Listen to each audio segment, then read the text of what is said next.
I sense a darkness lurking in the hearts of some of my students. These were the words written by Nohema Graber, a dedicated Spanish teacher at Fairfield High School, just months before her life was cut short in a brutal and senseless act of violence. On a quiet afternoon in November 2021, Nohema followed her usual routine, a walk in the park to clear her mind. But she never came home. Hours later, authorities would uncover a crime so disturbing, it would shake the entire community to its core. What led two teenage students to commit such a heinous act against their own teacher? Before we delve deep into the chilling details of this case, make sure to like, subscribe, and turn on notifications. Your support helps us continue to bring you the stories that demand to be told. Nohema Graber was more than just a teacher, she was a pillar of Fairfield High School. Known for her warmth, patience, and dedication, she spent years shaping the lives of her students. As a former airline pilot who transitioned to teaching Spanish, Nohema brought a unique perspective to her classroom, one that left a lasting impression on those she taught. To her colleagues, she was a beloved friend. To her students, a mentor who believed in the power of education to change lives. But in November 2021, the Fairfield community was blindsided by a tragedy no one could have anticipated. News of Nohema's death spread quickly, leaving the town in shock and disbelief. How could something so horrific happen to someone so deeply respected? And even more chilling, how could the suspects be two of her own students? In this documentary, we will uncover the events leading up to that fateful day, the meticulous investigation that followed, and the courtroom drama that brought the truth to light. This is the story of betrayal in Fairfield, the tragic murder of Nohema Graber. Nestled in the southeastern part of Iowa, Fairfield is a city that embodies the essence of small-town America. With a population of around 10,000 residents, it serves as the county seat of Jefferson County. Established in 1839, Fairfield has cultivated a rich tapestry of history, culture, and community spirit. The city is renowned for its vibrant art scene, with numerous galleries, theaters, and monthly art walks that draw both locals and visitors alike. Education plays a pivotal role in Fairfield's identity, with institutions like Maharishi International University contributing to the town's diverse and intellectually stimulating environment. In the heart of this close-knit community was Nohema Graber, a beacon of dedication and passion. Born in Mexico, Nohema's journey led her to Fairfield in the 1990s. Before embracing her calling as an educator, she led a multifaceted life, including roles as a flight attendant and a pilot. Her deep-rooted faith saw her become an active member of St. Mary's Catholic Church, where she attended Mass daily and served as a liaison between the parish and Fairfield's burgeoning Latino community. In her 50s, driven by an unwavering commitment to learning and service, Nohema pursued a degree in English and obtained her teaching certificate from Iowa Wesleyan University in 2006. She began her teaching career at Ottumwa High School before joining Fairfield High School, where she dedicated 9 years to teaching Spanish. Colleagues and students alike remember her as a compassionate, faith-filled woman who treasured every moment of her day. Among her students were Willard Miller and Jeremy Goodale. Both 16 years old at the time, they were enrolled at Fairfield High School. While specific details about their academic performances and behavioral histories are not publicly disclosed, it is known that Miller harbored frustrations concerning his grades in Ms. Graber's class. This discontent culminated in a meeting between Miller and Ms. Graber on November 2, 2021, to discuss his academic standing. Tragically, this interaction set off a chain of events that would forever alter the fabric of the Fairfield community. Later that day, Ms. Graber was reported missing. Her remains were discovered in Chautauqua Park, concealed under a tarp, wheelbarrow, and railroad ties. Investigations revealed that she had been fatally assaulted with a baseball bat. Evidence, including social media exchanges between Miller and Goodale, indicated their involvement in the crime. Authorities alleged that the motive behind this heinous act was linked to Miller's dissatisfaction with his grade in Ms. Graber's class. The loss of Nohema Graber sent shockwaves through Fairfield. Vigils and memorials were held to honor her memory, with community members coming together to support one another in the face of such tragedy. Her legacy as a devoted educator and community member continues to inspire those who knew her, serving as a poignant reminder of the profound impact one individual can have on a community. On November 2, 2021, Nohema Graber, a dedicated Spanish teacher at Fairfield High School in Iowa, followed her customary routine after the school day concluded. Known for her commitment to fitness and personal reflection, Ms. Graber often took walks in Chautauqua Park, a serene area adjacent to the school grounds. This particular day was no exception. She departed from the school premises in the afternoon, heading towards the park. Unbeknownst to Ms. Graber, two of her students, Willard Miller and Jeremy Goodale, had been meticulously planning a confrontation with her. Court documents later revealed that the teenagers had conducted surveillance on Ms. Graber, familiarizing themselves with her daily schedule and routines. Their motive, as prosecutors would disclose, stemmed from Miller's frustration over a poor grade he had received in her class. As Ms. Graber walked through the tranquil paths of Chautauqua Park, Miller and Goodale executed their premeditated plan. They ambushed her, forcibly leading her into a secluded area within the park. There, they brutally assaulted her, inflicting fatal injuries with a baseball bat. In an attempt to conceal their heinous act, the teenagers hid her lifeless body under a tarp, placing a wheelbarrow and railroad ties over it to further obscure the scene. The following day, concerned about Ms. Graber's unexplained absence, authorities initiated a search. Their efforts led them to Chautauqua Park, where they discovered her body concealed as described. The condition of the scene and the manner of concealment provided critical evidence in the subsequent investigation. Further inquiry uncovered that Miller and Goodale had discussed the planning and execution of the crime on social media platforms, including Snapchat. These digital communications, along with other evidence, played a pivotal role in unraveling the events leading up to and following the tragic death of Nohema Graber. The community of Fairfield was left in shock and mourning, grappling with the loss of a beloved educator and the unsettling realization of the crime committed by two of its own youth. On November 2, 2021, the Fairfield community was jolted by the sudden disappearance of Nohema Graber, a dedicated Spanish teacher at Fairfield High School. Known for her unwavering commitment to education and her routine walks in Chautauqua Park, her absence was immediately concerning. When she failed to return home that evening, her family reported her missing, prompting local authorities to initiate a search operation. The investigation commenced with a focus on Ms. Graber's known habits and frequented locations. Chautauqua Park, a serene area she often visited, became a primary search site. During the search, law enforcement discovered her remains concealed under a tarp, a wheelbarrow, and railroad ties within the park's boundaries. The scene indicated a deliberate attempt to hide the evidence of a violent crime.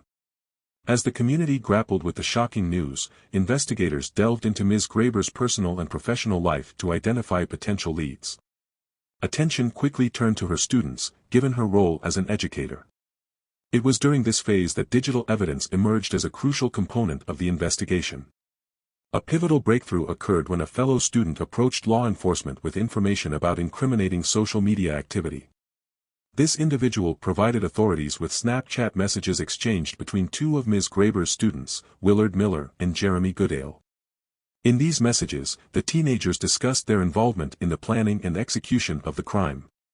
The content of these communications revealed a premeditated act, with explicit details about their roles and the sequence of events leading to Ms. Graber's death.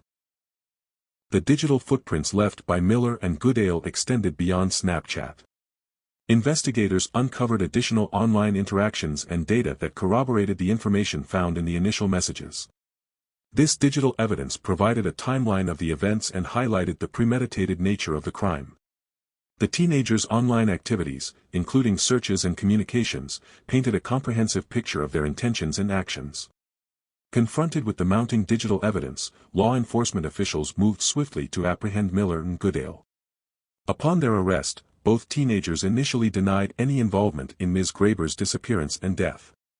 They fabricated alibis and provided misleading statements in an attempt to distance themselves from the crime. However, the consistency and specificity of the digital evidence undermined their claims. The investigation faced several challenges, particularly concerning the suspects' initial denials and attempts to mislead authorities. The fabricated stories required investigators to meticulously cross-reference the teenagers' statements with the digital evidence and witness testimonies. This process was time-consuming and demanded a high level of scrutiny to ensure the integrity of the findings. Despite these obstacles, the comprehensive digital trail left by Miller and Goodale proved instrumental in unraveling the truth.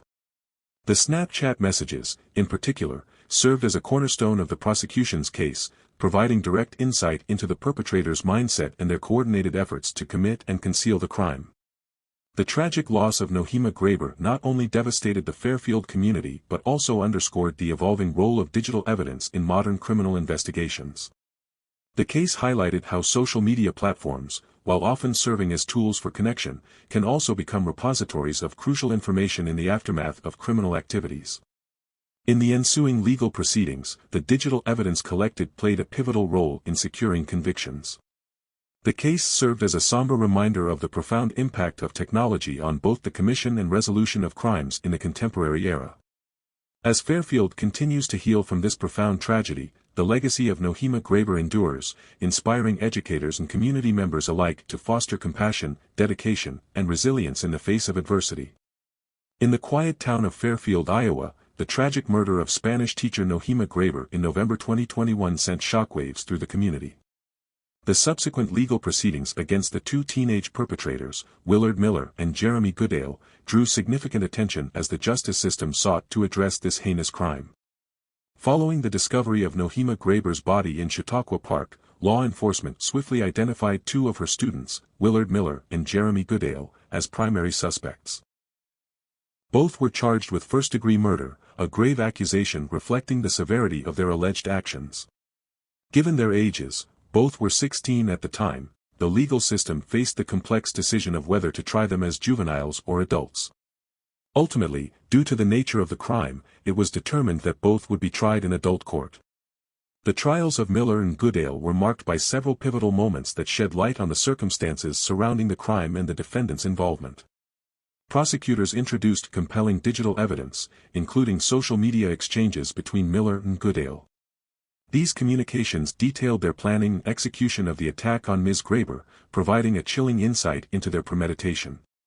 Witnesses, including classmates and forensic experts, testified about the defendant's behavior before and after the crime. The testimonies painted a picture of two teenagers who meticulously planned the murder, motivated by a dispute over academic performance. The defense teams for Miller and Goodale sought to mitigate their clients' culpability by highlighting their youth and potential for rehabilitation. They argued that the teenagers' underdeveloped decision-making capacities warranted consideration of more lenient sentencing. In April 2023, both Willard Miller and Jeremy Goodale entered guilty pleas to the charge of first-degree murder, thereby accepting responsibility for their roles in the death of Nohema Graber. In July 2023, Miller was sentenced to life in prison with the possibility of parole after serving a minimum of 35 years. During the sentencing, the presiding judge acknowledged the gravity of the crime while also considering Miller's age and potential for change. The sentence aimed to balance justice for the victim with the recognition of Miller's capacity for rehabilitation. In November 2023, Goodale received a sentence of life imprisonment with the possibility of parole after 25 years. The court noted Goodale's expressions of remorse and his efforts to take responsibility for his actions as factors influencing the sentencing decision. The judge emphasized the hope that, over time, Goodale might demonstrate genuine rehabilitation. The murder of Nohema Graber and the subsequent legal proceedings elicited profound reactions from the Fairfield community, the victim's family, and the broader public. The Graber family expressed deep sorrow over the loss of Nohema, describing her as a beloved mother, dedicated educator, and cherished community member. In their victim impact statements, family members conveyed the profound void her death had created and emphasized the enduring pain caused by the loss. They also extended gratitude to the community for its unwavering support during such a trying time. Residents of Fairfield grappled with a mixture of grief and disbelief. The fact that two local youths committed such a violent act against a respected teacher was a source of communal introspection. Vigils, memorials, and community discussions underscored the collective mourning and the desire to heal and prevent future tragedies. The case sparked broader conversations about juvenile crime, the influence of social media, and the adequacy of support systems for adolescents. Debates emerged regarding the appropriateness of life sentences for juveniles and the potential for rehabilitation versus the need for societal protection and justice for victims. In the aftermath of these events, the legacy of Nohema Graber continues to inspire efforts toward community cohesion, support for educators, and proactive engagement with youth to address underlying issues before they escalate into violence. The tragic murder of Nohema Graber in Fairfield, Iowa, serves as a poignant case study, shedding light on several critical issues: the profound impact of juvenile crime in small communities, the instrumental role of social media in modern investigations, the complexities surrounding motives and potential warning signs, and the delicate balance between juvenile rehabilitation and justice in cases of severe offenses. In tight-knit communities like Fairfield, the repercussions of juvenile crime extend far beyond the immediate act, permeating various facets of communal life. Such incidents can shatter the foundational sense of safety that residents cherish, leading to heightened fear and anxiety. The close relationships typical of small towns mean that a single event can have a ripple effect, causing widespread emotional distress. The involvement of local youth in serious crimes can create divisions among community members, as they grapple with feelings of betrayal and concern for their own family's safety. This can lead to stigmatization of the offenders' families and a breakdown in community cohesion. Businesses may experience decreased patronage due to safety concerns, and schools might face challenges in maintaining a conducive learning environment. The allocation of resources to address the aftermath of such crimes can strain local budgets, affecting public services. The digital age has transformed investigative methodologies, with social media emerging as a pivotal tool in criminal investigations. Platforms like Snapchat, Facebook, and Twitter can inadvertently become repositories of incriminating information. In this case, the perpetrator's digital communications provided crucial evidence, underscoring the importance of monitoring online activities during investigations. Social media facilitates rapid dissemination of information, aiding in locating suspects or gathering eyewitness accounts. Law enforcement agencies often utilize these platforms to appeal for public assistance, enhancing community involvement in solving crimes. While beneficial, the use of social media in investigations raises questions about privacy rights and the potential for misinformation. Ensuring the accuracy of online information and respecting individuals' digital privacy are ongoing challenges for law enforcement. Despite the legal resolutions, certain aspects of the case continue to prompt reflection. While academic disputes were cited, the depth of planning suggests underlying issues. Exploring psychological, social, or familial factors could provide a more comprehensive understanding of the perpetrator's motivations.